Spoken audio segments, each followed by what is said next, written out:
Welcome to Man Does Tech, where I solve the problems you didn't even know you had. You start by getting full access and a safety copy. Export contacts now so you can restore if needed. Once exported, go to your device settings and open accounts, select Google, then the specific account. This is where Android toggles sync. You should turn contacts sync off. On iPhone, use Gmail app or settings to disable contact access.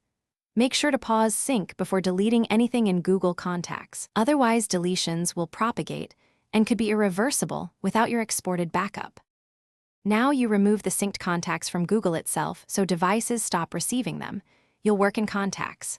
Google.com. Sign in, use filters or labels to isolate contacts created by another service or synced from a phone. Select items in bulk using the checkbox or choose a label to remove a whole group. Use delete for removal or merge to consolidate duplicates. When you delete, Google moves items to trash for 30 days. This gives you a safety window if you change your mind.